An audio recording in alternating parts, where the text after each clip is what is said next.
Christopher reached forward, and the cuff of his tuxedo sleeve shifted up slightly. Just for a second, a glimpse of skin appeared, along with a faint, circular tattoo, no larger than a coin. It might have gone unnoticed, but Father Malcolm's heart skipped a beat. He knew that symbol. He had seen it before, years ago, during a mission trip overseas in Sudan. It wasn't just a tattoo. It was an insignia, specific, obscure, and unforgettable. A Black Ops unit emblem, the kind used by men who operated in silence, often outside the law, often outside the light. The memory came rushing back, dusty medical tents, trauma centers, whispers from aid workers about the aftermath of a raid, the ghost stories told by soldiers in hushed voices. The emblem had been etched on the gear of a man who never spoke, but whose presence made others uneasy. Father Malcolm had never forgotten it, because he had prayed over the bodies that unit left behind. It was the kind of symbol no ordinary person would wear, and certainly not by accident. His mouth went dry. His gaze flicked to Christopher's face, then to Naomi, who stood completely unaware beside him. That whisper in his mind returned, louder this time. Something is wrong. The voice was calm but firm, and he had learned long ago never to ignore that kind of knowing. He paused for just a breath too long, his words catching in his throat. Naomi noticed first, her head tilting slightly. Then Christopher, whose jaw tensed ever so slightly as he met the priest's gaze. He knew.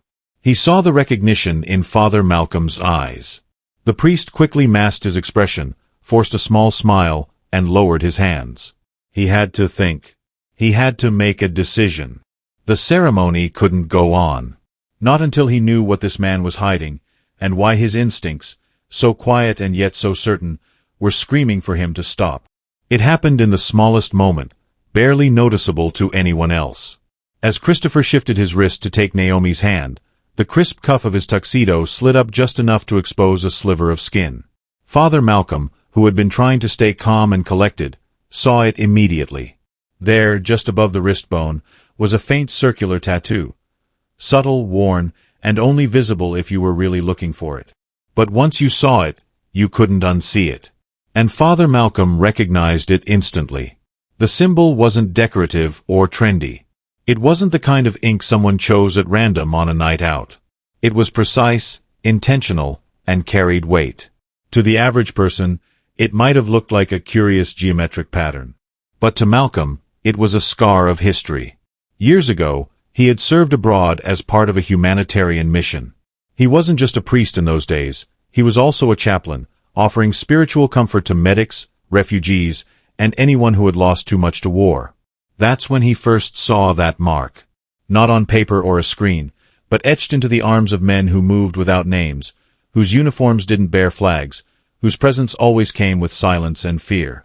They were part of a covert military group, one of those unspoken units that operated in shadows, beyond any official acknowledgement. No photos, no files, no press. Just whispers. People called them contractors, special teams, cleaners.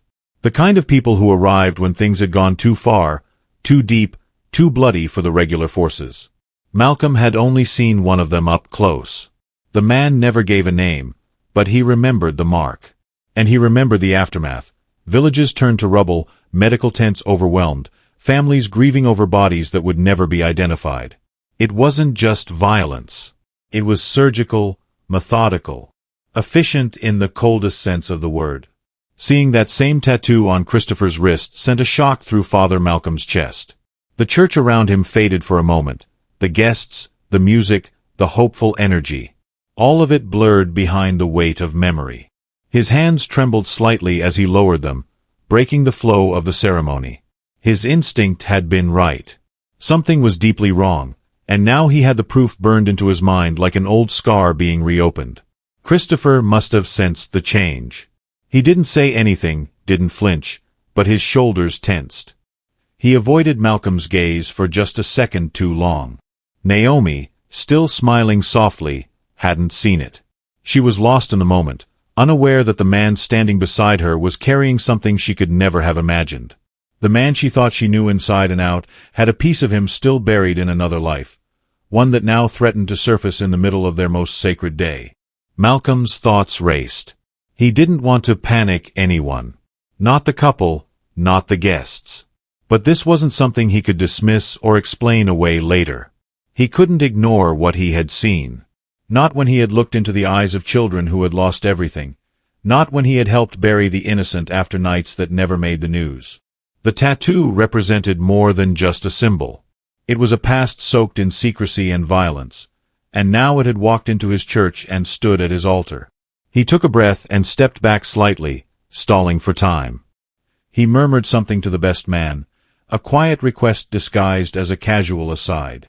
Then he turned back toward the couple with a calm expression that barely masked the urgency rising in his chest. He wasn't sure what was coming next, but he knew one thing.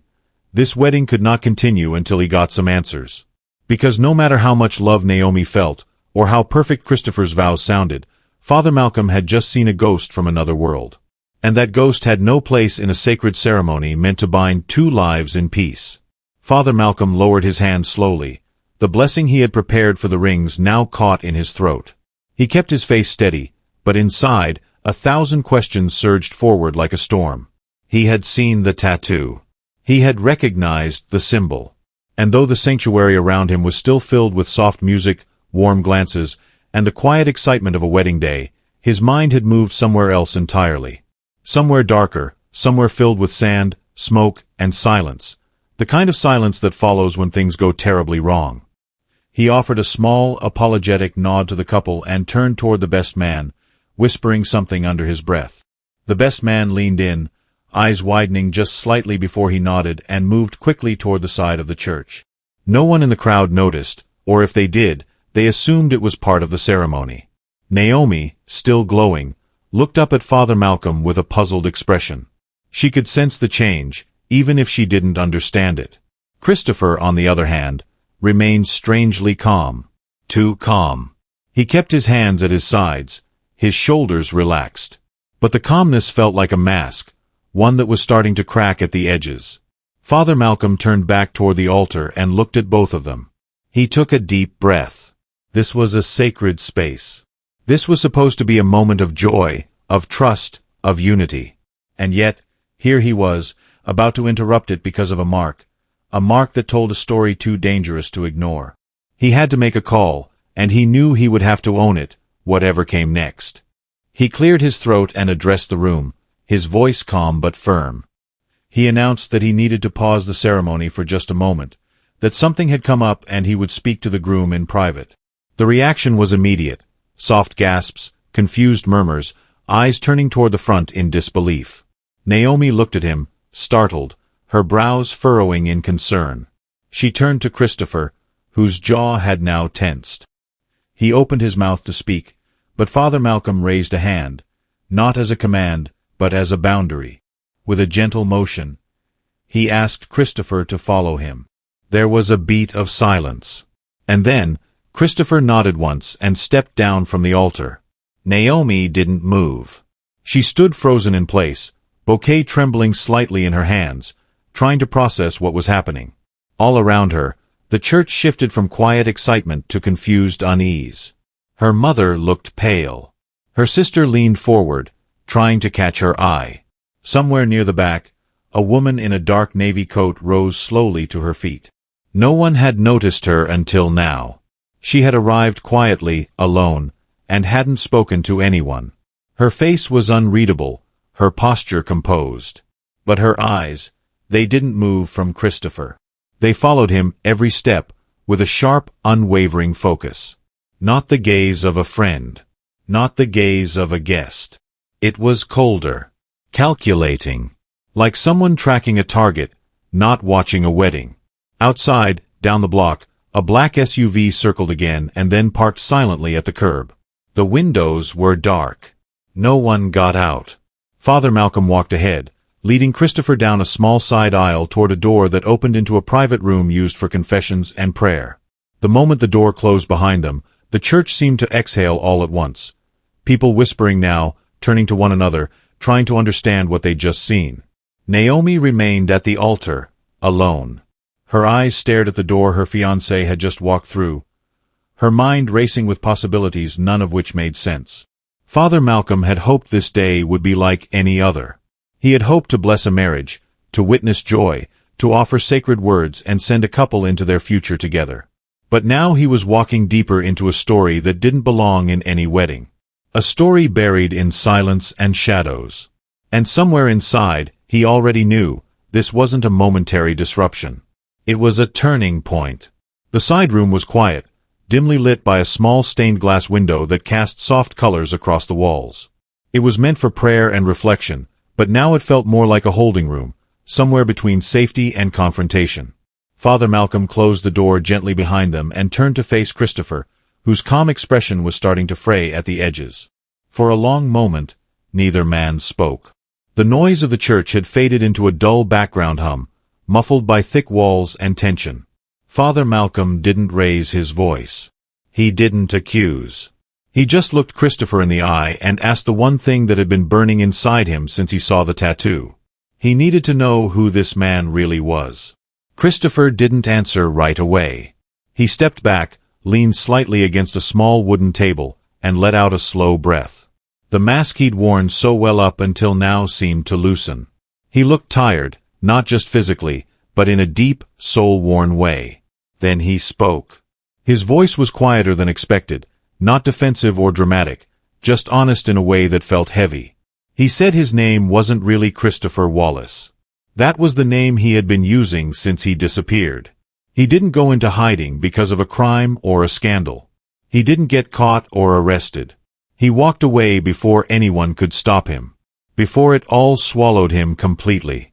He had been part of an elite contract unit, military contractors, the kind that didn't wear country flags or show up on government rosters.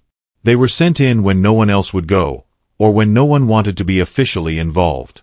The work was quiet, efficient, and classified. Too many missions, too many secrets. Over time, the lines blurred. The cause didn't matter anymore. Just the mission. Just survival. He said there came a point when he couldn't look in the mirror without feeling hollow. The things he had done, the places he had been, they left marks, not just on his skin, but in his memory. There was no ceremony when he left, no goodbye. Just one night, he packed a bag, walked away, and started building a new life. A quieter one. A cleaner one. He took a job in software, something technical, something peaceful. He moved, changed his name, kept his head down. He told no one. Not even Naomi. Christopher paused then. He looked down at the floor, his jaw tight. He said Naomi had brought light back into his life. She made him believe he was more than what he used to be. He never planned to lie to her forever. But once the lie started, it just kept growing.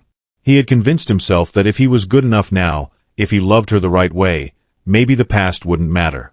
Maybe it would stay buried. But last week, everything changed. He saw someone outside their apartment. Just a glimpse, a woman with the same walk, the same eyes, someone from his old unit. A ghost he never expected to see again. He didn't tell Naomi. He didn't want to scare her. But inside, he knew what it meant. Someone had found him. Someone knew he was still alive. That's when he decided to move forward with the wedding, quickly. He thought if the marriage became public, if he became more visible, they might back off. People like that avoided attention. They cleaned up messes, tied up loose ends, then disappeared. If he became less of a shadow, maybe they would leave him alone. Father Malcolm listened without interrupting. He had heard many confessions over the years, but this was different. This wasn't about guilt in the usual sense. This was about identity, survival, and the desperate hope of building something pure out of something broken. Christopher wasn't asking for forgiveness. He wasn't even asking for protection. He just didn't want to lose Naomi. And yet, by keeping her in the dark, he may have already set that loss in motion.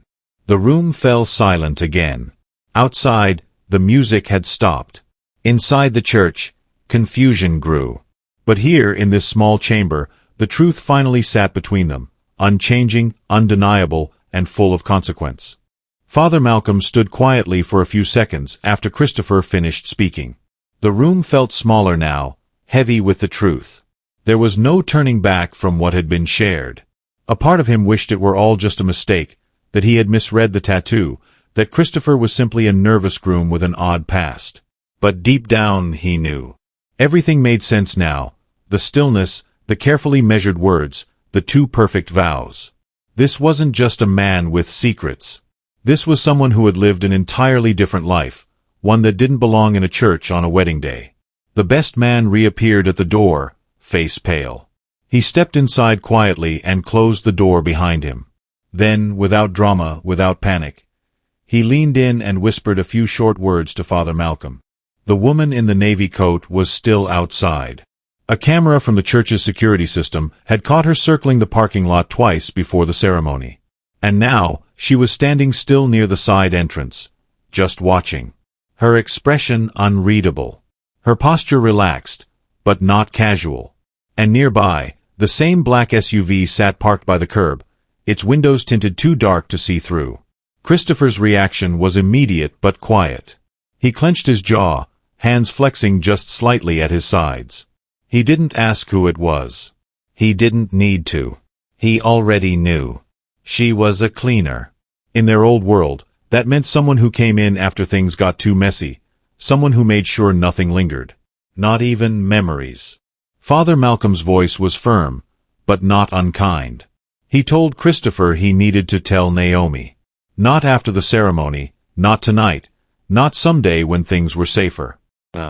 She deserved the truth, not just because of what he'd done, but because of what might still happen. Keeping her in the dark was no longer an option. Not when danger was sitting silently outside the church doors. Christopher looked away for a moment, as if searching the room for a better option, a way out that didn't exist. He finally said that Naomi would never look at him the same. That the moment she learned who he really was, everything would change. Father Malcolm didn't argue. Of course it would change. But change wasn't the enemy.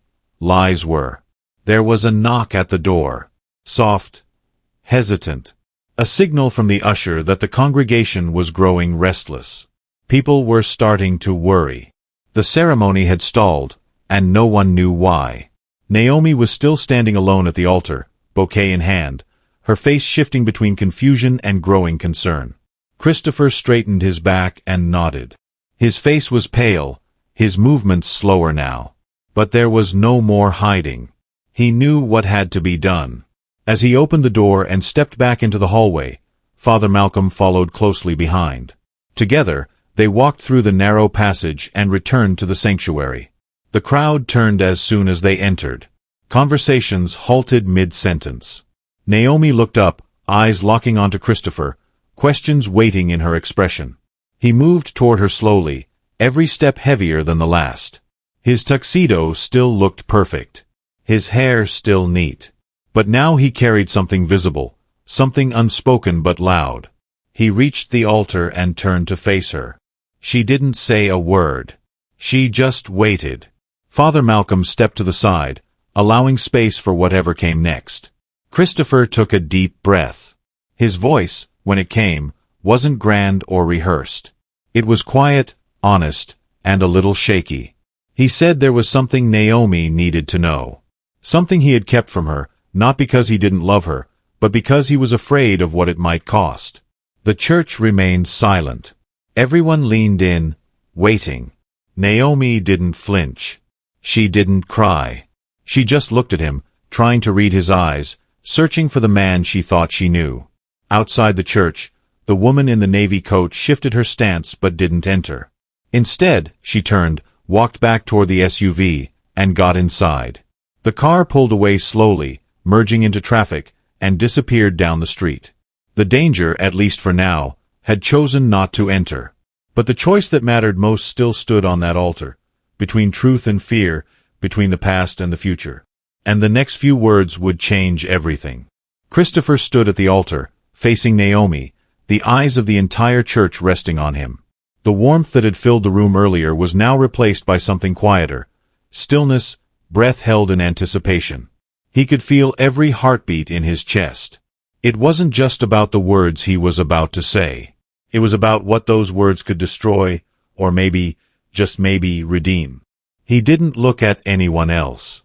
His eyes stayed on Naomi, the woman he had built this new life for, the one person who had made him believe he was capable of being more than the sum of his mistakes.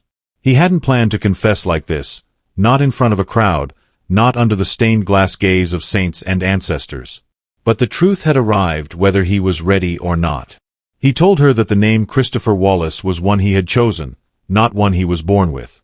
That before he met her, he was someone else. Someone who lived a different kind of life. One shaped by orders, operations, and choices that never made it into the light. He didn't give details. He didn't need to. What mattered now wasn't the missions or the titles. It was the weight he had carried, and the lie that had followed him into this very church. He said that when he met her, everything started to change. That her kindness had quieted a noise inside him he didn't realize had been screaming for years. That she made him want to stop running. He built a life with her because he wanted to believe that he could. He hadn't told her sooner because he was afraid. Afraid of the look she was giving him now, the one that saw through everything. Naomi listened without interrupting. Her bouquet hung loosely in her hands now, forgotten. Her eyes glistened, not with shock or anger, but something deeper. She didn't cry. She didn't step back. She just stood there, trying to match the man she loved with the one standing before her. For a long second, she didn't speak. The entire room waited. Then, Naomi took a step forward. She told him he should have told her. That it wasn't the past that hurt, it was the silence. But even as she said it, her voice was steady. Not soft, not dramatic. Just real. She said everyone makes mistakes, some bigger than others. But she had seen who he was in the quiet moments. She had seen how he treated her, how he moved through their life with intention, how he made space for joy despite whatever shadows trailed behind him. She said she didn't want a perfect man. She wanted a real one. And that if the danger was still out there, they would face it together. Her voice didn't waver when she said it. She didn't look at the crowd. She didn't ask for anyone's approval. It was just between them now. One heart recognizing another. A silence swept through the church, but it wasn't tense. It was reverent. Like everyone present knew they had just witnessed something bigger than a ceremony. Something more honest than vows read from paper. Christopher blinked slowly, almost in disbelief. He hadn't expected forgiveness. He certainly hadn't expected grace. But here it was, standing in front of him in a white dress, steady as ever. He reached for her hand and she let him take it. For the first time that day, the tension in his shoulders dropped. Not because the past had disappeared, it hadn't. Not because the danger was completely gone, it might never be. But because the lie had been broken, and the love still remained. Behind them, Father Malcolm wiped the corners of his eyes discreetly. He didn't say anything right away. He just smiled, the kind of smile that came from witnessing something rare, something true. He turned to the congregation and opened his hands as if to say, now, maybe, they were ready to begin again. And just like that, the ceremony that had nearly unraveled found its way back. Not because everything was perfect, but because two people had chosen honesty over illusion, courage over fear. They had chosen each other. For real this time. The woman in the navy coat stood still for a moment longer at the back of the church, her eyes locked on the couple at the altar. No one had noticed her arrival, and yet now, somehow, it felt like the entire room was aware of her presence. Her face didn't show emotion, no surprise, no judgment, no regret. She had come for a reason, and that reason no longer seemed necessary. After a brief pause, she turned quietly and walked back down the aisle, disappearing into the daylight without a word. Moments later, the black SUV that had been parked outside pulled away from the curb and merged into traffic like nothing had ever happened. Inside the church, a soft shift took place. You could almost feel the collective breath being released, as though the room itself had been holding tension without realizing it. But now there was peace. No explosions, no confrontations, no headlines. Just a strange, silent kind of resolution. Whatever threat had been circling, it had decided, for now, not to stay. Naomi and Christopher remained at the altar, still holding hands. Their fingers were intertwined in a way that felt less like ceremony and more like an anchor.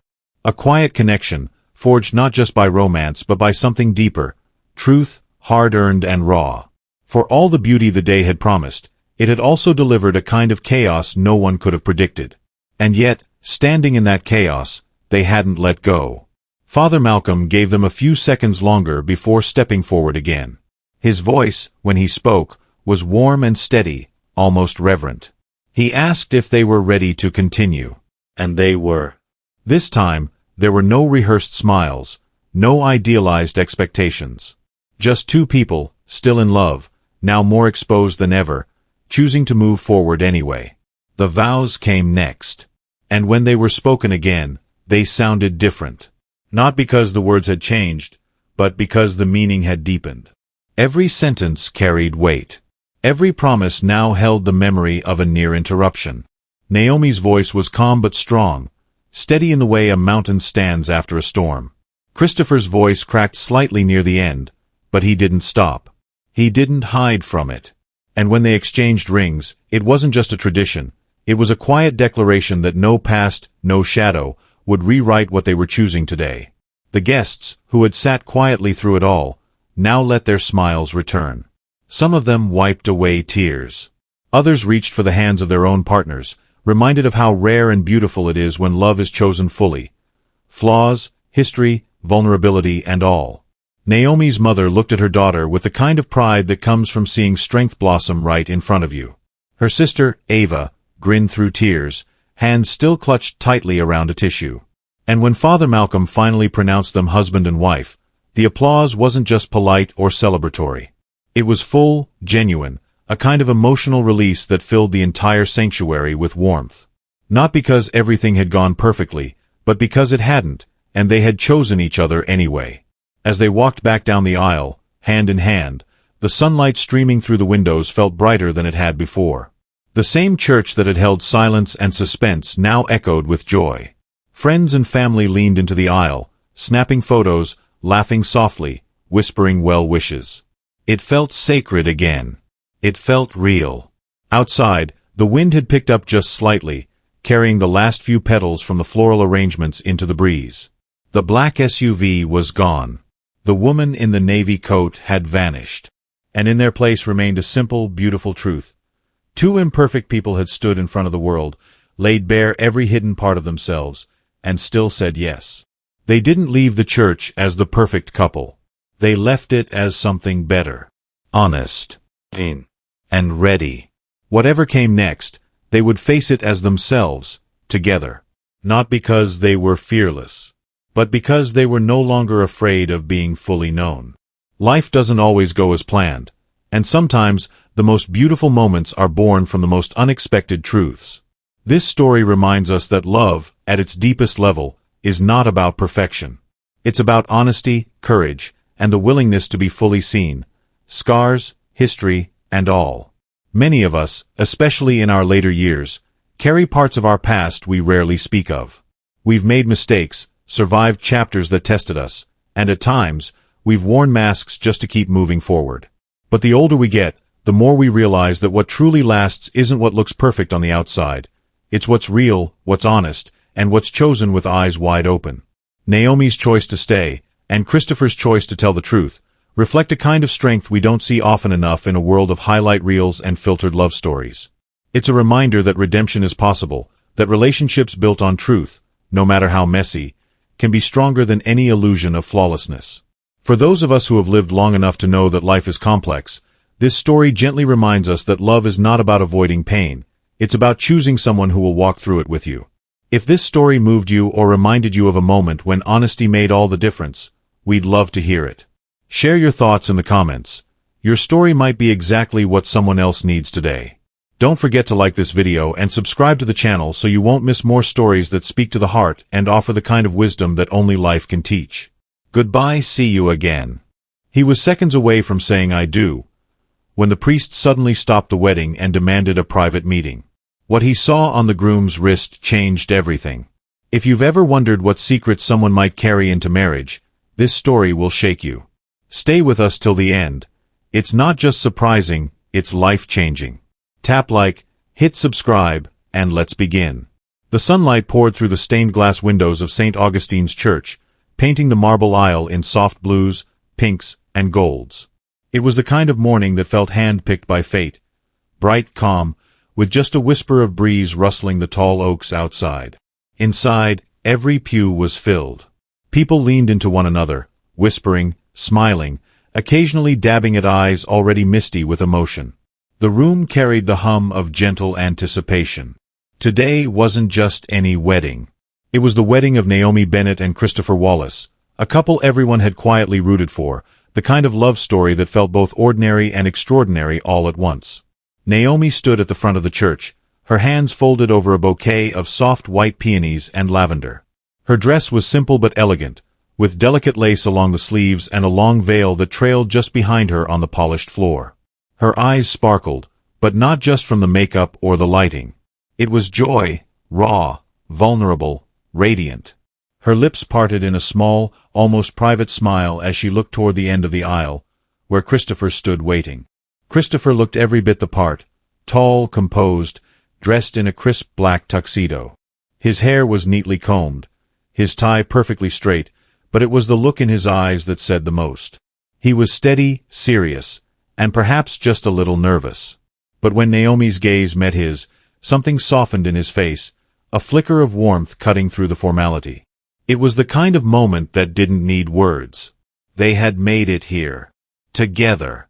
Friends and family were seated in quiet reverence. Naomi's younger sister, Ava, sat in the front row, clutching tissues, while her father kept clearing his throat to hide the fact that he was already tearing up. Christopher's best man, Jordan, stood by his side, nodding encouragingly as the soft notes of the organ played the first few chords of the processional. Even the air smelled sweet, a blend of old wood, fresh flowers, and something else, maybe hope. Their story wasn't flashy. It hadn't started with some grand romantic gesture. Naomi and Christopher had met through mutual friends, shared conversations over late coffee runs, long walks in the park, and weekends that slowly turned into something more. What they had built wasn't just love, it was trust, laughter, and a kind of peaceful companionship that everyone around them admired. He brought her coffee every morning without asking. She knew the exact way he liked his eggs and when to leave him alone after a hard day. He once wrote her a love poem on a diner napkin because he couldn't find a real piece of paper. She still kept it tucked in her journal. That morning, standing in front of friends and strangers alike, Naomi thought only about how far they had come. She had always believed in love, but not in fairy tales. She believed in showing up, in forgiving, in the daily choice to stay. And Christopher had made that choice over and over again.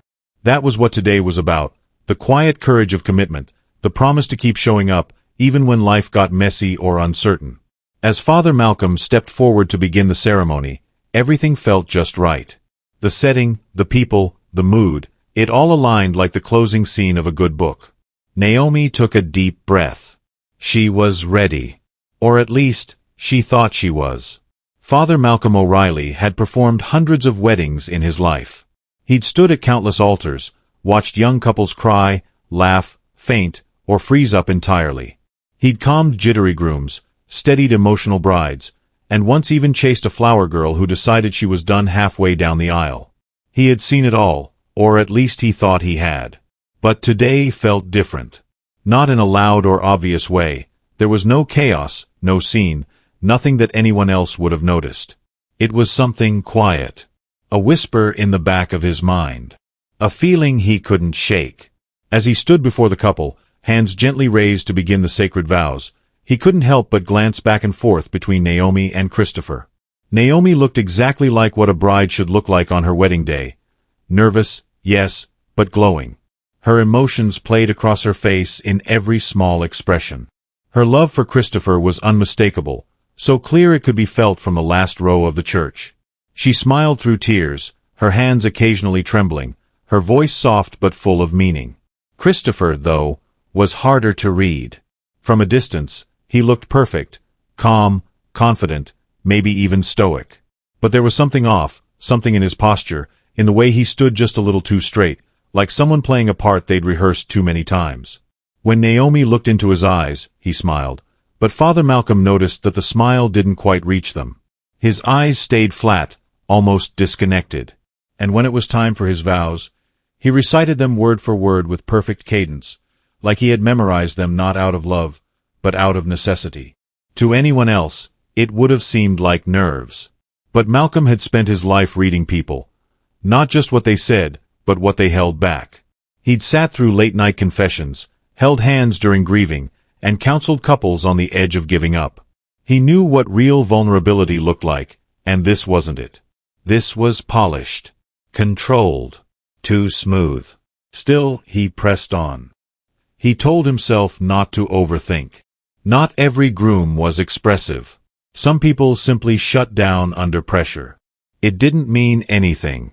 Maybe he was overanalyzing. Maybe he was tired. But then, as he prepared to bless the rings, a small detail caught his eye that made everything else fade away.